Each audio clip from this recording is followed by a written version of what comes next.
porque realmente vamos viendo otro tipo de actividad. Ellos más rápido que los grandes se han adaptado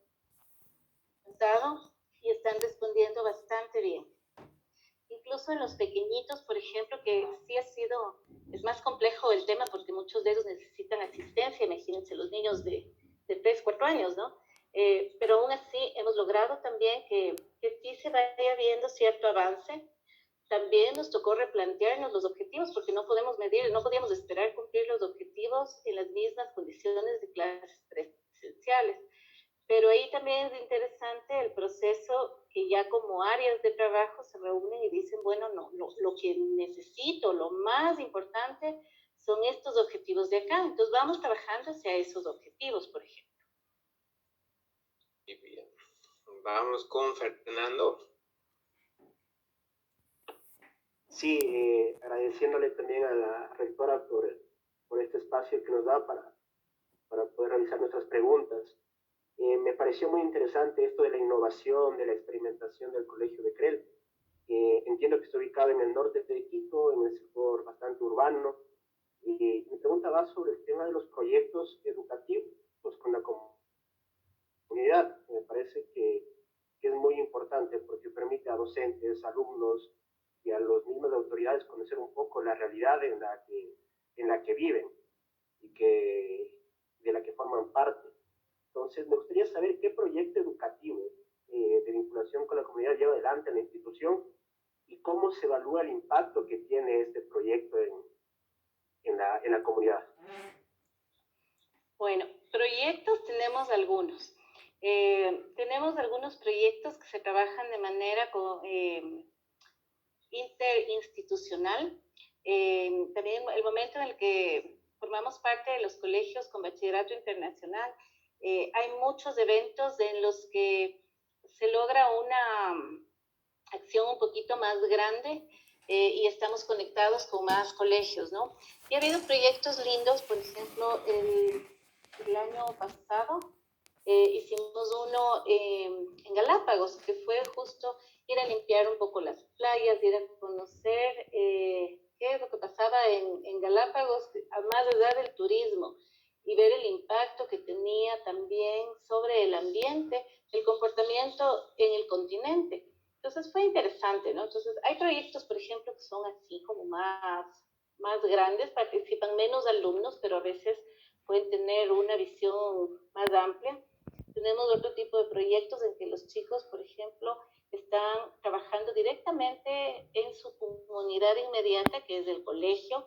Entonces se trabaja mucho el tema de reciclaje, en el que ellos van, nosotros, por ejemplo, sacamos el tema de los basureros de las aulas hace algún tiempo, porque decíamos, a ver, es una pérdida de tiempo que entre un conserje esté recogiendo basura, que esté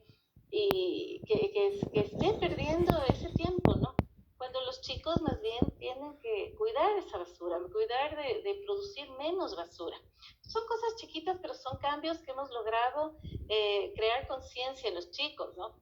Se hace también otro tipo de ayuda, que puede ser la de, por ejemplo, asistencia a un orfanato, en el que los chicos son los encargados de generar los fondos, de buscar, de ellos mismos eh, hacer algunas actividades, qué sé yo, vamos a vender pizza o vamos a vender limonada, y con esos fondos se van a hacer algunas actividades para aportar, no solamente en Navidad, sino para hacer un aporte sostenido durante todo el año lectivo en un centro. Entonces, el ir, el jugar con los niños, es algo que impacta mucho porque también se dan cuenta que su realidad es diferente y que hay un mundo también afuera de su espacio, ¿no? Conocen situaciones de madres, de adolescentes embarazadas, en las que saben que ellos también son privilegiados en una sociedad y tienen también la obligación de alguna manera colaborar para aportar un poquito a que esas realidades han sido menos favorecidas estén mejor. Entonces siempre estamos procurando que los chicos se vinculen de alguna manera. En los 2 últimos años también logramos que sean los padres de familia quienes se vinculen también.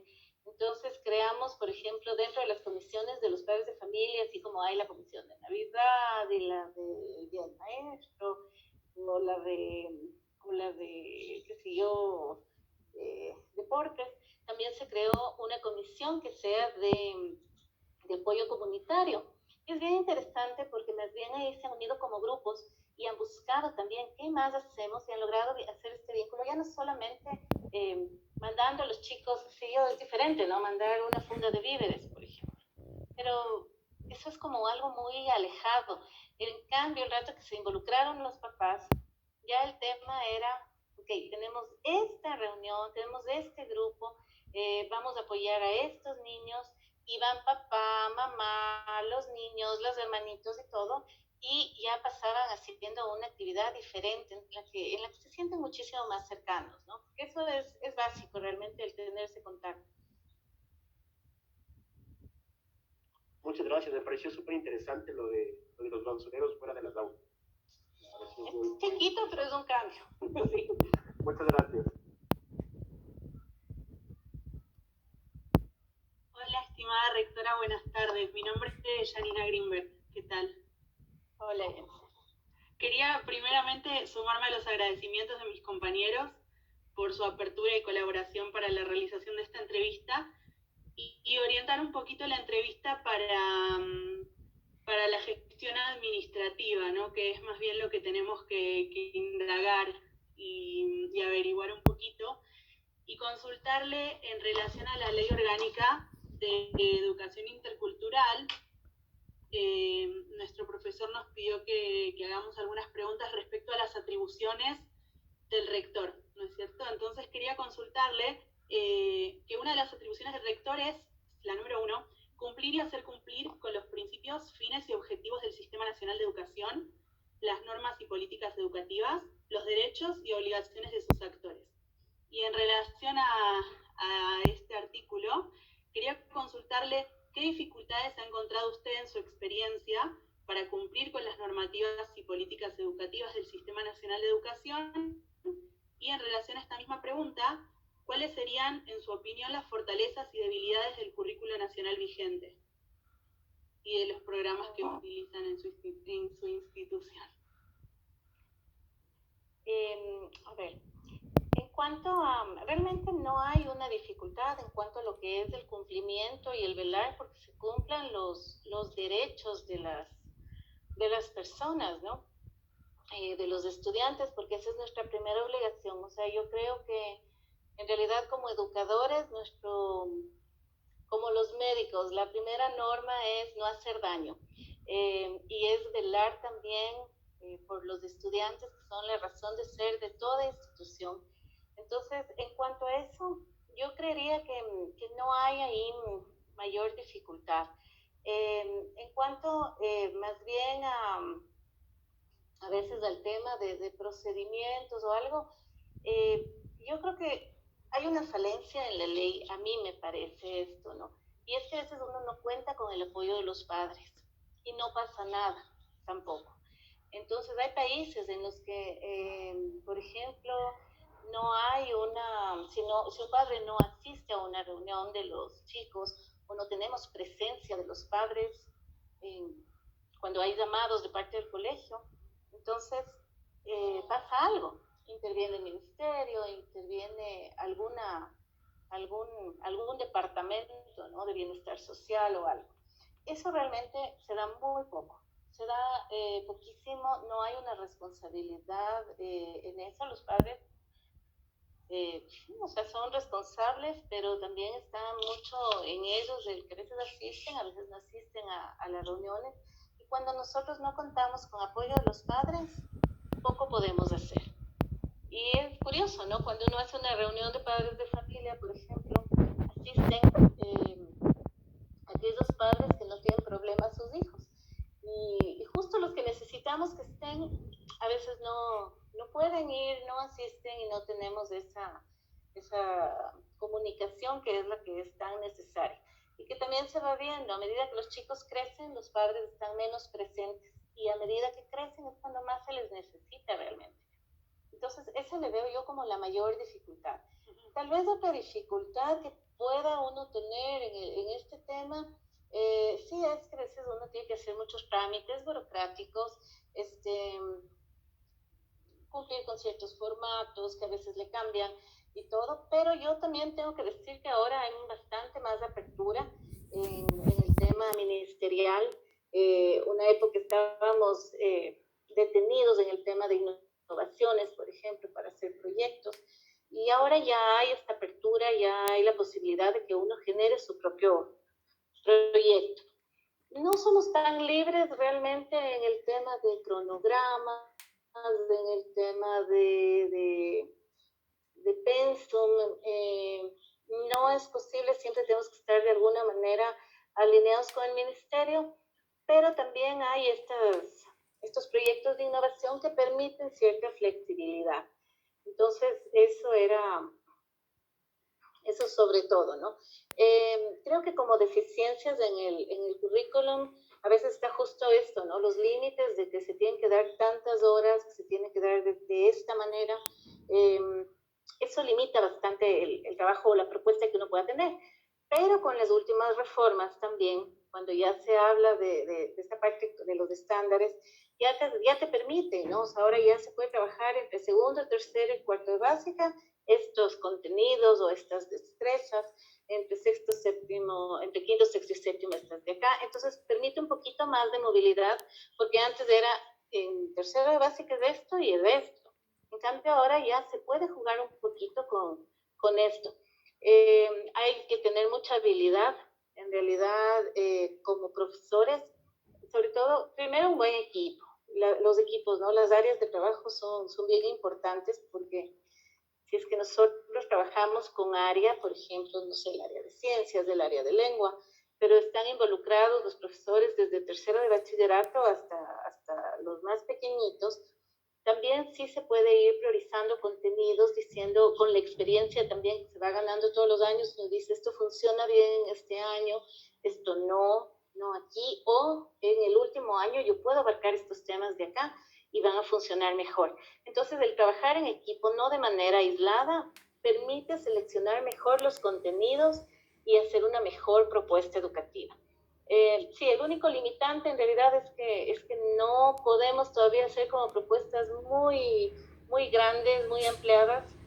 Eso no permite el ministerio, pero sí, sí hay como hacer también pequeñas innovaciones que ayudan, ¿no? El tema, por ejemplo, lo que ayuda mucho sí es el bachillerato internacional, porque el ministerio como que dice, bueno, si tienen el bachillerato internacional, ustedes pueden cumplir con el currículum de ahí.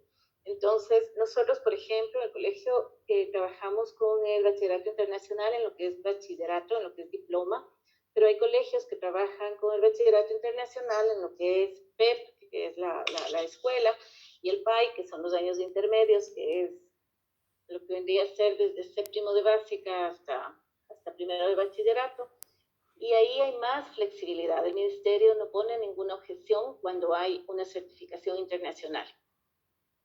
No sé si te respondí ahí la pregunta o si quedó alguna cosa suelta. Sí, muchísimas gracias. Quería avisarles que el profesor Norman se quedó sin internet. Entonces me pidió que por favor siga Diego con la siguiente pregunta y ya en cuanto recupere el internet se conecta de vuelta. Ok. No sé si me escuchan allí. Sí, yo te escucho. Ya, bueno, antes que nada, quiero presentarme. Mi nombre es Diego Lulima, soy de la ciudad de Santo Domingo. Un gusto poder compartir esta entrevista con usted, mi estimada Kat. Ahora sí, con respecto a la pregunta que yo tengo, según lo que menciona el artículo 53 del Reglamento General de la Ley Orgánica de Educación Intercultural, LOI, uno de los deberes del Consejo Ejecutivo es formular las políticas que guíen las labores de atención integral de los estudiantes del establecimiento, en concordancia con lo previsto en el Código de Convivencia del establecimiento.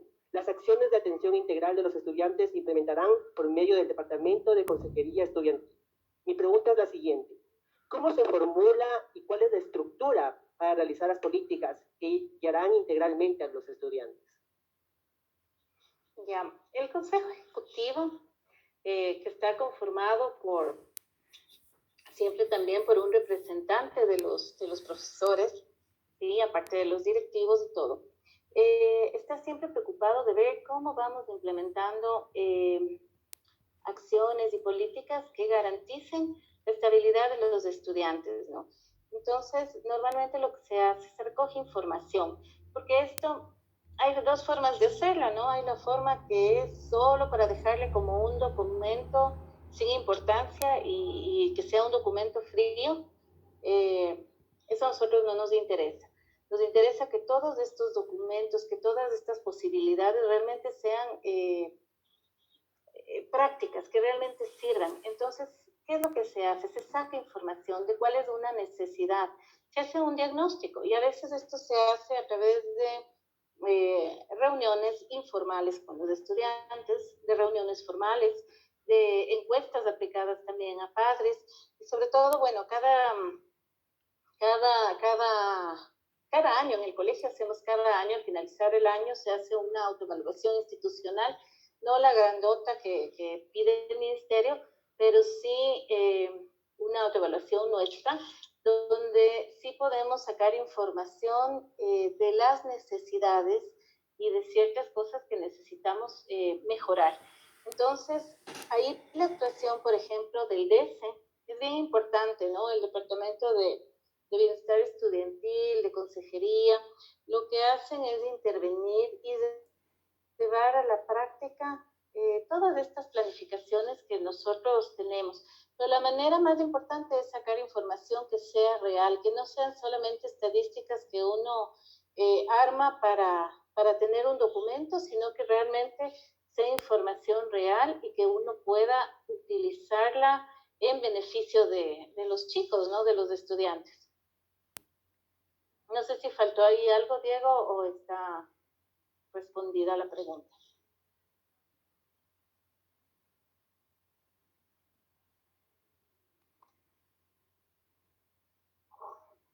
Sí, sigamos, por favor. Si puedes hacer su pregunta a Sandy. Hola. ¿Me escuchan? Sí. A ver, mi pregunta sería, ¿qué medidas toman en el caso de que en su institución se den cuenta que algún estudiante esté teniendo problemas en su desempeño académico por algún problema personal o social o algo de ese tipo? Ya. Bueno, es bien importante mantener también cierta información, ¿no? Y la comunicación. En el colegio hay la hora de tutoría, bueno, que ya no se llama tutoría, nosotros empezamos a dar, ahora se llama, de acuerdo al Ministerio de Desarrollo Integral, nosotros le pusimos hace algunos años de educación emocional y era una hora, es una hora en la que se trata de ir discutiendo sobre diferentes temas. Aquí actúa, por ejemplo, el tutor cada 15 días, pero el psicólogo los otros 15 días, ¿no? Cada 15 días. Y la idea es recoger información, ver cómo están los chicos, eso es como de primera mano, pero también tenemos reuniones, son una vez al mes, reuniones de curso, donde uno puede ver cómo está un estudiante, qué es lo que le está pasando. Entonces, la primera actuación es dependiendo del nivel de confianza. A veces es el tutor, a veces es un profesor con el que se sienten más cómodos hablando, que puede dar una alerta. Por ejemplo, si es que el estudiante no ha ido directamente a consejería a decir tengo este problema, o si es que el psicólogo no se ha dado cuenta de cierta situación, puede ir el profesor, ¿no? Y decir, estoy preocupado por el caso de este chico que le veo en este sentido, y empieza ahí todo el protocolo de acción, que realmente siempre es ir con los chicos y decir, ¿cómo estás? ¿Qué te pasa? Y a veces salen cosas, los chicos a veces necesitan hablar, a veces no son cosas tan graves para nosotros, para ellos siempre es un tema muy, muy grave. Cualquier cosa pequeña no se dan cuenta a veces que es fácil de solucionar y por eso hablar les hace tanto bien. Entonces, eso es algo típico, eso es algo que siempre va a pasar, pero a veces hay situaciones que sí pueden llegar a ser mucho más críticas, ¿no? Entonces, en esas lo que se hace es una adaptación. Se hace un tipo que puede ser temporal, porque puede ser un mal momento, una situación que sea temporal también. Entonces, normalmente, ¿cómo funciona? Es que consejería habla con los profesores y dice, vamos a trabajar de tal forma con tal estudiante, se da la información que sea necesaria y que sea pertinente. Habrá cosas que sí, pues, pueden ser de trato común, de conocimiento común para todos los profesores, en algunas ocasiones también puede ser un tema que solamente maneje el psicólogo con el tutor, o incluso solo con la autoridad o lo que sea, pero siempre se va viendo que se aplique cuando es necesario, ¿no? Todas las adaptaciones que uno tiene que hacer en realidad no son solamente para casos grandes, sino que a veces son casos pequeños, pero que siempre necesitan de todas maneras la atención. No sé si te respondí, Sandy. Sí, ya. Esa era mi pregunta, gracias.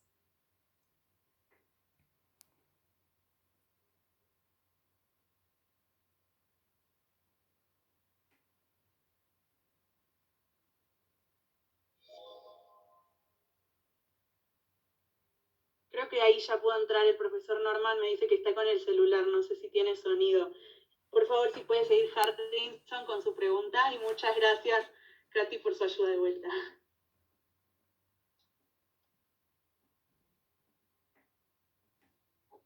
Buenas noches.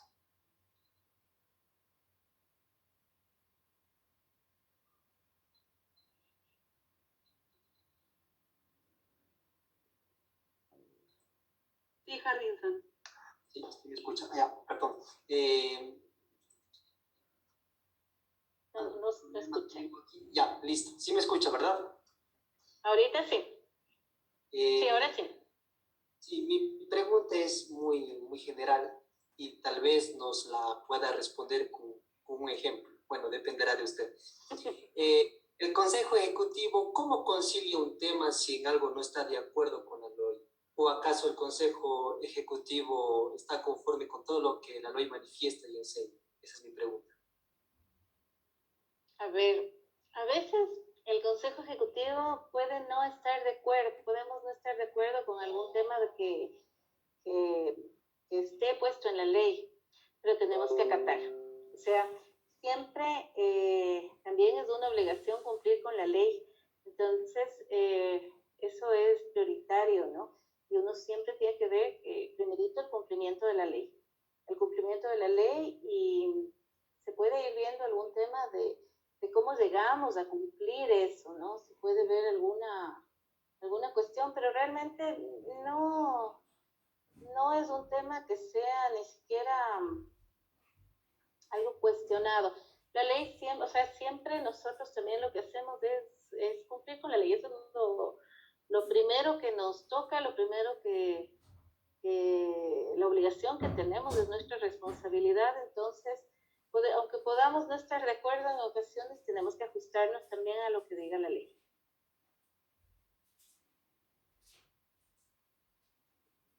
Muchas gracias. Ahí no había mucho más que decir. Por favor, Zoila.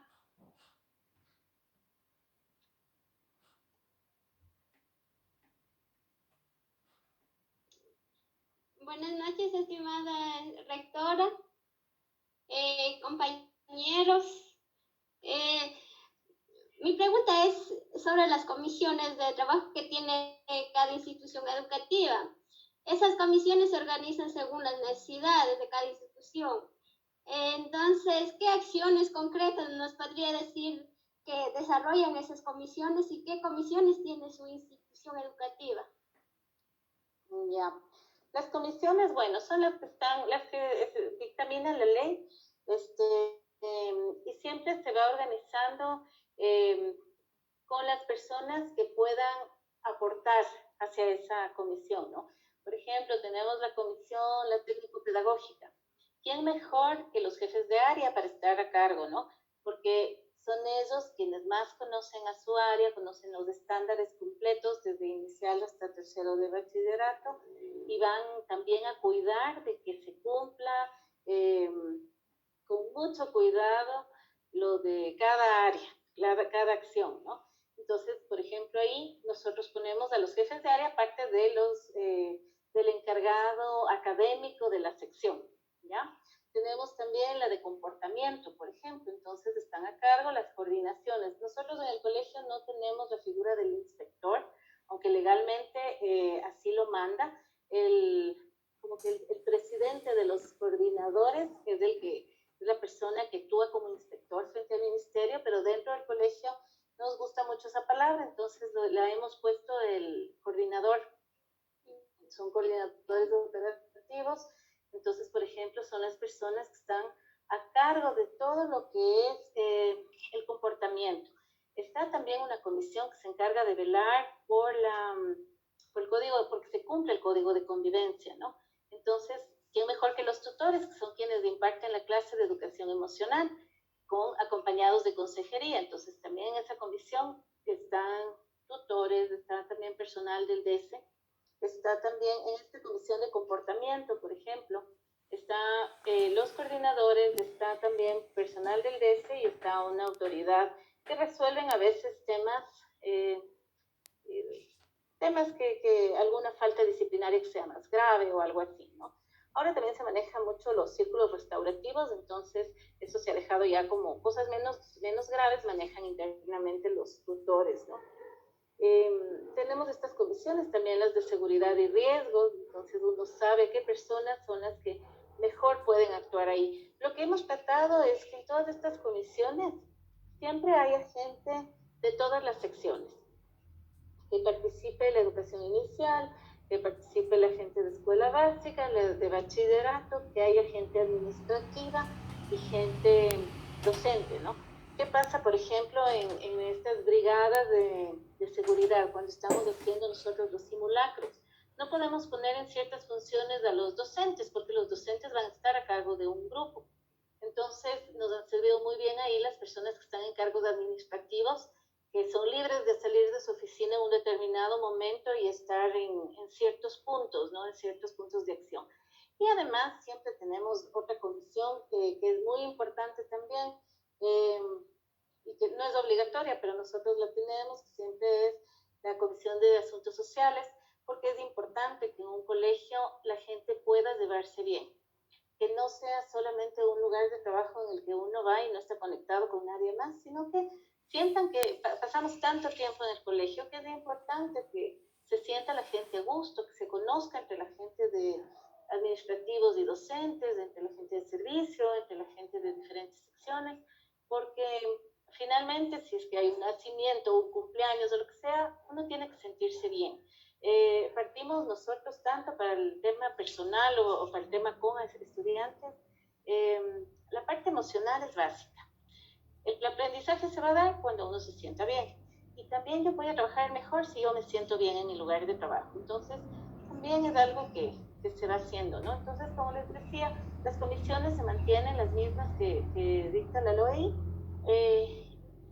Y lo que uno tiene que ser es estratégico para ver quiénes son las personas que deben estar en esos puestos. Pero es importante también que siempre vayan rotando, o sea, que no pasen ahí 6 años los mismos, sino que también se pueda ir rotando con la gente para que sienta que también está aprendiendo, que ahora tengo una misión nueva, ahora tengo un reto nuevo, ¿no? Así es como hemos hecho. Claro, el trabajo conjunto y sobre todo con la ayuda de toda la colectividad va a llevar al éxito y lo que queremos sobre todo, tener unos buenos estudiantes, innovadores, críticos. Muchas gracias por la pregunta. Gracias. Por la respuesta es así. Hola, no sé si me escuchan ahí. Sí, se te escucha, Norma. Ah, ya. Bueno, no voy a prender la cámara, pero bueno, voy a seguir dando paso entonces a los estudiantes. Aquí está Grace.